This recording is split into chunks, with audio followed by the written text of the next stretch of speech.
Hi everyone.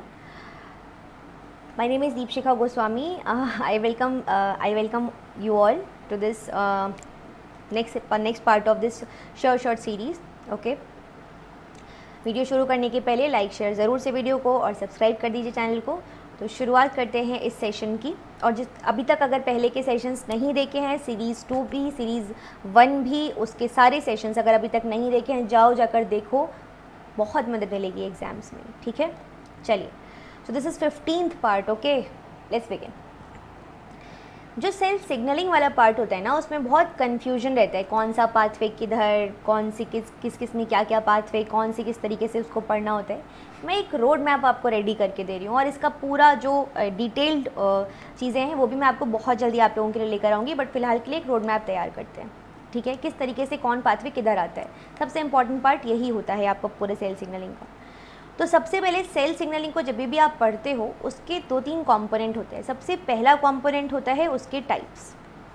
ठीक है, types के बारे में मैं ज़्यादा बात नहीं करूँगी, बस आपको बता देती हूँ 5 टाइप यहाँ पे आपको देखने मिलते हैं: autocrine, paracrine, endocrine, juxtacrine and synaptic. और सिनेप्टिक इन जनरल आपका पैराक्राइन का ही टाइप होता है। ठीक है, ये एक बात हुई। दूसरी बात अगर मैं करती हूँ यहाँ पे सिग्नलिंग मॉलिक्यूल्स के बारे में, उनके टाइप्स। ठीक है, स्टेरॉइड या फिर हाइड्रोफिलिक मॉलिक्यूल है ना, हाइड्रोफिलिक हो गया या फिर हाइड्रोफोबिक हो गया। ठीक है, इसके अलावा डिपेंडिंग अपॉन प्राइमरी मैसेंजर है कि सेकेंडरी मैसेंजर है, और उनके टाइप्स ये आपको देखना होता है। थर्ड पॉइंट आता है which is the most important point, receptors. Receptors को ऐसे बहुत सारी कैटेगरीज में हम डिवाइड करते हैं, बट मेजर हम जो डिवाइड करते हैं उसको, वो 2 कैटेगरी हैं, विच इज़ इंट्रासेल्युलर और सेल सरफेस रिसेप्टर। इंट्रासेल्युलर को वापस से हम 3 कैटेगरी में डिवाइड करते हैं। या तो वो साइटोसॉल में पाया जाता है, या तो वो आपके न्यूक्लियस के अंदर पाया जाता है, और या फिर वो किसी ऑर्गेनली में पाया जाता है।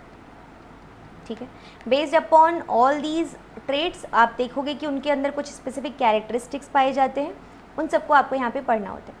अब सेल सरफेस रिसेप्टर के बारे में बात करते हैं। Again there are many classes, but we'll limit ourselves to these 3 only.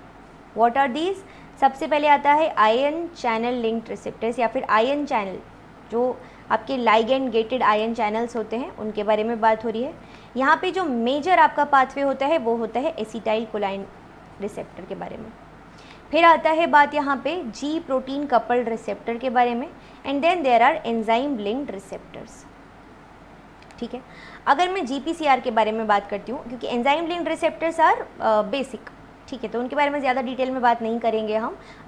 Sorry, ion channel are basic. यहाँ पे एसिटाइल कोलाइन सबसे इंपॉर्टेंट होता है, और इसमें भी 2 टाइप होते हैं, एक होता है निकोटिनिक, एक होता है निकोटिनिक, और एक होता है म्यूसराइनिक। ये सबसे आपसे सवाल पूछे गए हैं, म्यूसराइनिक।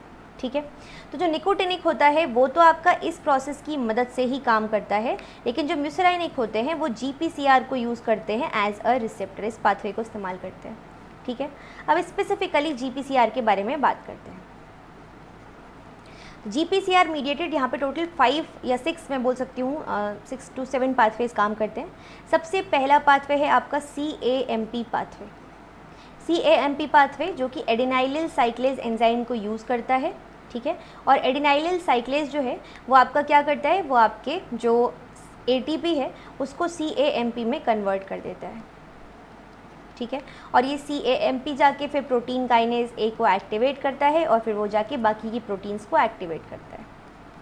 ठीक है, सेकंड पाथवे आता है आपका IP3DAG pathway. IP3DAG pathway, IP3DAG pathway में जो एंजाइम काम करता है दैट इज़ PLC बीटा। ठीक है, ये PLC बीटा जाके आपके PIP2 पे काम करता है, which is a lipid molecule, और इसका ब्रेक डाउन करके इसको 2 कंपोनेंट पे तोड़ देता है, which is DAG and IP3। ये जो DAG है ये आपका मेम्ब्रेन बाउंड होता है, हाइड्रोफोबिक मॉलिक्यूल है। ये आपका साइटोसॉल में जाता है, यहाँ जाके एंडोप्लाज्मिक रेटिकुलम से ये कैल्शियम को रिलीज़ करवाता है, और ये कैल्शियम फिर अल्टीमेटली कैल्शियम जाता है आपके प्रोटीन काइनेज C के पास में, और ये मिलता है DAG के साथ में, और ये तीनों मिलके बाकी की प्रोटीन्स को एक्टिवेट कराते हैं। ठीक है, थर्ड इज़ कॉलेरा। कॉलेरा में आपके गैंग्लियोसाइड्स जो होते हैं GM1 वो रिसेप्टर की तरह काम करते हैं, और CTX जो होता है वो टॉक्सिन होता है। जाके यहाँ पे बाइंड करते हैं, काफ़ी लंबा प्रोसेस होता है। और सबसे इम्पॉर्टेंट बात ये होती है कि यहाँ पे जो आपकी जी प्रोटीन है वो जब जीटीपी बाउंड स्टेट में होती है तब उसका एडीपी राइबोसाइलेशन करवा दिया जाता है, मतलब उसको वहीं का वहीं स्टॉप कर दिया जाता है और वो इसी तरीके से कॉन्स्टिट्यूटिव मैनर में ऑन रहती है, ठीक है।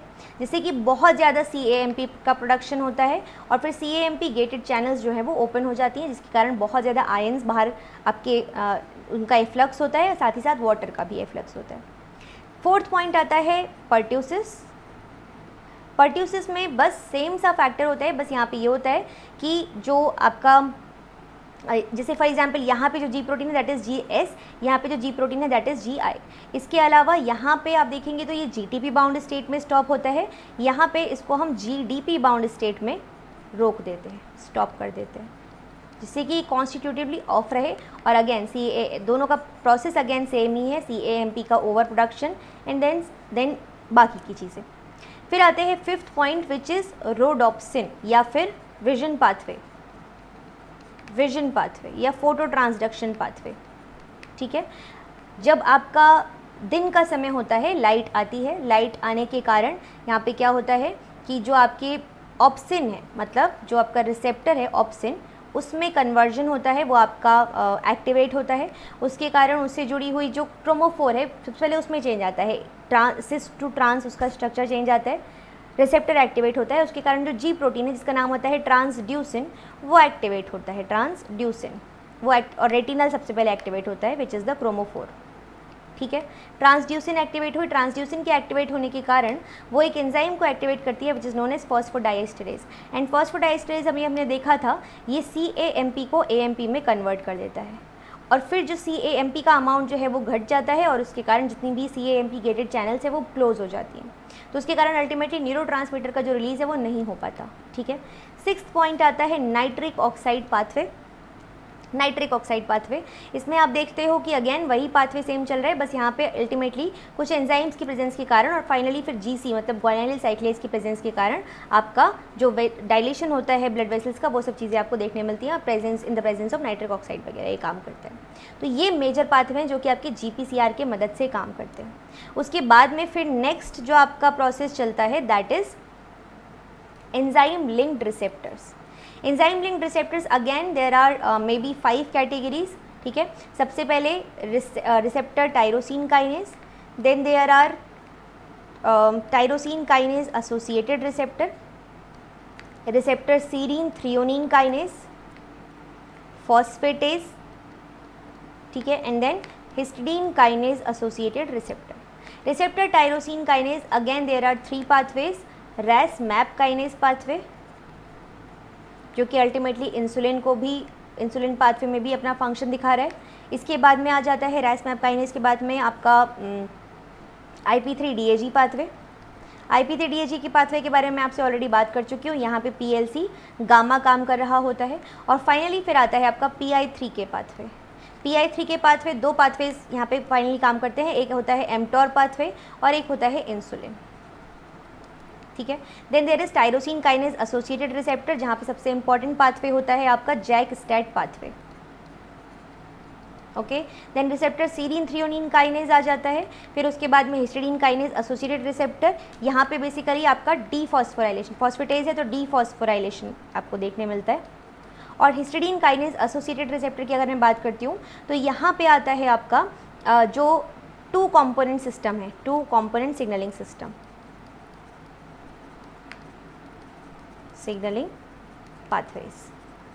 तो ये आपका पूरा सेल सिग्नलिंग का समरी है, ठीक है। इससे आप एक बार इस तरीके से पढ़ के देखिए, जो मेरे साथ पढ़ते हैं सेल सिग्नलिंग उनको तो कोई दिक्कत नहीं है, जो नहीं पढ़ रहे हैं फॉर सम रीज़न आप इस तरीके से अपने आप को अलाइन कीजिए, इन तरीके से चीज़ों को कीजिए एंड आई एम श्योर आप बहुत आराम से कर लोगे।